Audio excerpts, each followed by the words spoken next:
Okay, so let's do an interpolation question. So in this question, the table will not give us the actual value directly. We're going to have to interpolate.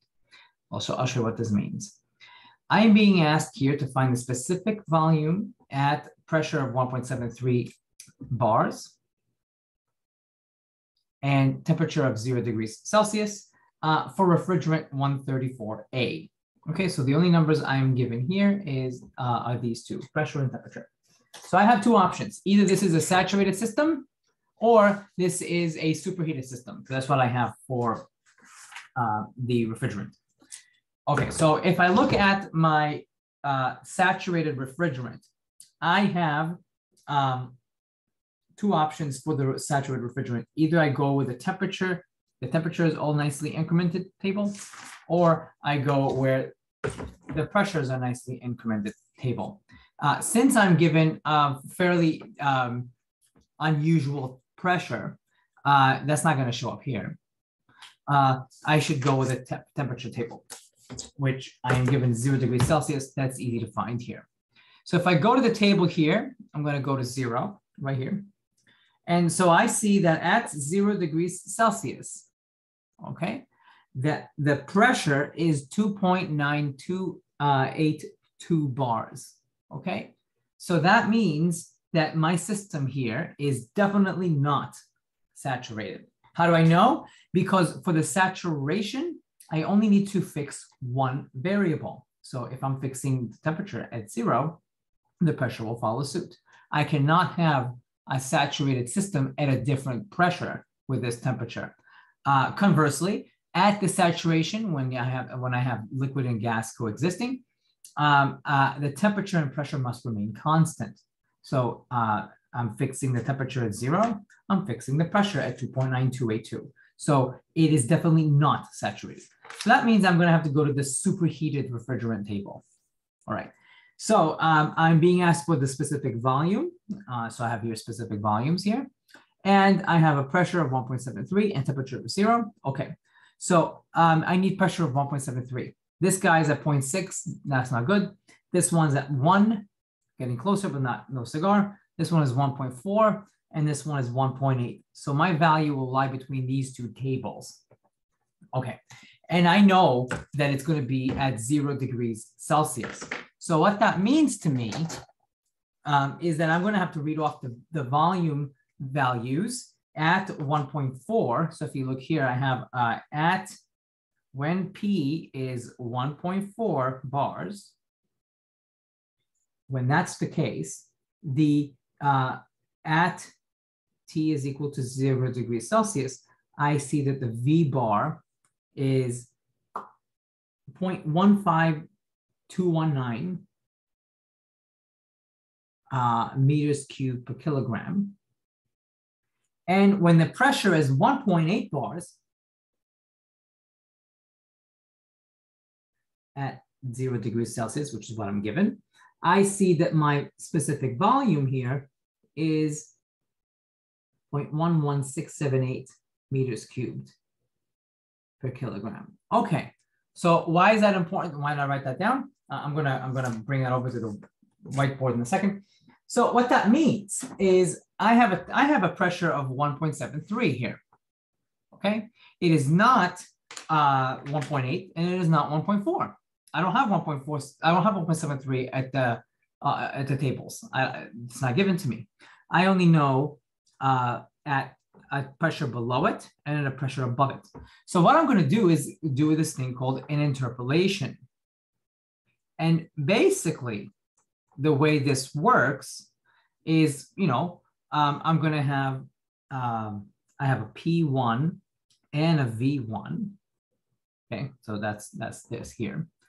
And that's a point, let's just say. And I have another point here that's P2 and V2. And I'm just not drawing them to scale. They could be above or below at the same level, whatever. I don't know. I don't know what the slope is. I'm just putting two random things. And what I'm going to do is I'm going to pretend as though it's a straight line. And I'm going to connect that. And this is basically an interpolation. So saying that I want to know what it is for a new set of values. I want to know what it is at P3 and V bar 3. I don't have this given to me. I have these 2 points, okay? And you can see, I know the P3, this one is what I have that. I want to know this one. So I have this, and from the table, I have these values too. So this is given, this is given, this is given, this is given. I'm going to construct a straight line and stop at P3. Okay, that's basically what we're going to do. From like a mathematics point of view, I'm basically using the point flow formula to connect 2 known points. Is it correct? Probably not. Is the error very large? No. So we do that. Because the pressures are fairly close together, 1.4, 1.8, it's probably okay to do. And you know, while it's not completely correct, it's not gonna kill you to do this. So we do this interpolative scheme. And so basically, to be very, very general, okay, without even P1, V1, and P3 or whatever, let's just I'm going to use the P1 and P2 and all that. Before I do that, let me give you a very generalized scenario for you to use. So if I know, so I'm going to use the terminology that I know, Y, and I am looking for Z.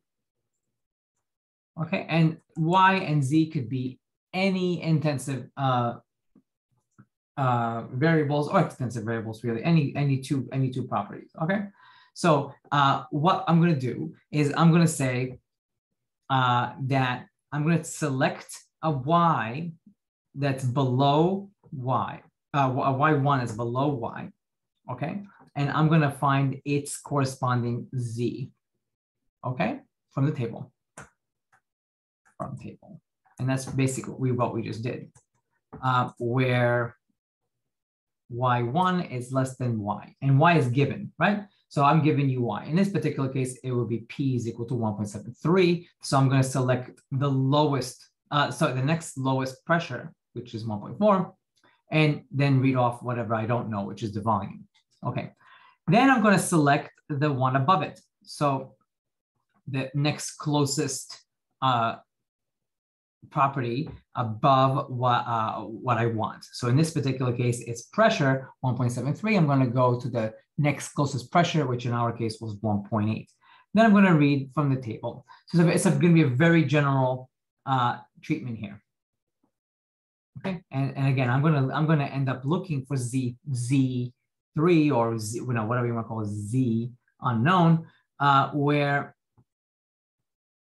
Y2 is greater than the Y that you were given. Okay, so in this case, this, you know, like we said, 1.4, 1.8, and we're going to read off the corresponding values, and the interpolation equation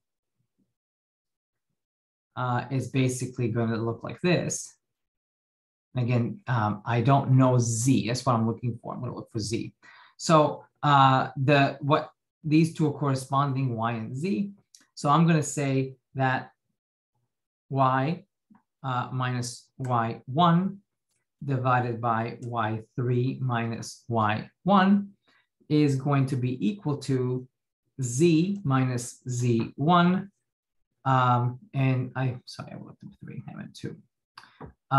Z2 minus Z1. And this gives me the interpolation equation, and this is a very generalized kind of treatment. Okay, so this will give it to you for any two sets of points. So I'm going to go again, and so that using this interpolation equation, which is a general kind of thing, I know I'm being very, very general. It will not take you this long to do. I'm just being very, very elementary here. So again, understanding how this works, I need to select a value that's below this, a value that's above this, and then read off whatever is corresponding to them. So in our case, I have a pressure that is not tabulated. So I'm going to select P2, and that's going to be equal to 1.8 bar, and that's from the table. And its corresponding volume, as we saw from the table, is going to be 0.11678 meters cubed per kilogram. And then again, I'm going to select a pressure that's below 1.73. Okay, that's going to be my P1 and its corresponding V1 would go here. So P1 for us is 1.4. So the next lowest to 1.73. And the V bar, let me just denote them, I'm sorry. V bar that's corresponding to the pressure from the table is 0.15219 meters cubed per kilogram. So then I'm going to use this interpolation equation with my values. So the pressure minus pressure 1 divided by pressure 2 minus pressure 1, that's going to be equal to V bar minus V bar 1 divided by V bar 2 minus V bar 1. That's basically this being applied to our specific case. Again, I have this, I have this, I have this, I even have that, because that's given to me. I have this, I have this, I have this, and this is what I'm looking for. So I just plug it all in. So let me do that. Again, you always put the what stuff you know on the left here with Y. So my pressure here is known as 1.73. I'm going to omit the units just for brevity, but they basically all cancel because the top is bar and the bottom is bar. 1.73 bar for that guy. P1 is 1.4. P2 is 1.8. P1 is 1.4. And then V bar is what I'm looking for. That's what I'm interpolating here. Minus the corresponding value to this guy is 0.15219. And all this divided by V2 minus V1. So these two values. So it's 0.11678 minus 0.15219. And what you do is you solve for V bar. And then you see that V bar, which is what we're looking for, that ends up being 0.12298 meters cubed per kilogram. So this particular question was very short. I mean, I took forever to do it, but I was explaining every step in it. It's very short. It's just asking to find interpolation. It rarely will be this short. Rarely will you just be asked to interpolate. It will just be part of a problem that you would need to extract this information, and then using this, you can calculate, for example, the change in work or something. So that's okay. You just got to get familiar with this mechanics of doing an interpolation. Needless to say, okay, so hopefully this makes sense. Needless to say, so in this case, okay, let's say the question asked for the value of V bar at 1.6 bars. Okay, that's how I asked that. Okay, yes, you can go through the motion, no problem. You'll get it right. And if what I'm about to say upsets you, ignore it and pretend like I didn't say it. Do what I just showed you and you'll be okay. But I just want you to understand, if you're comfortable with this, what I'm doing, right, is I'm taking 2 points and I'm connecting them with a straight line. And so if I'm looking specifically for the midpoint right here, well, that's just gonna be the average value, right? So if I have y1, z1 here, y2, z2 here, again, I know the y. I know these 2 points completely. And I want to know what the z is at this point, at y3 and z3. If I know y3, and y3 is the average of y1 and y2, well, then z3 will be the average of z1 and z2. It's going to be exactly at the center. So if I'm looking for this, if this question were asked, I would just average these 2 numbers. That would be correct. I mean, for an interpolating scheme, not necessarily correct in reality, but from an interpolation point of view, I'm just connecting them with a straight line. It's just the halfway point. So you can think of it that way. So if someone were to ask you for 1.5 bars, you can kind of make way of thinking of this in terms of quarters, and then add 1/4 to it and get to it. So you could do it as a weighted average type thing, or you can just use this equation either way, whatever works. I just think that as far as 1.6 is concerned, that's fairly simple to figure out, without doing this equation. Okay, so hopefully this makes sense. Our next example is going to be a little more global in scale, and I will do something where we use these tables to answer our first law question.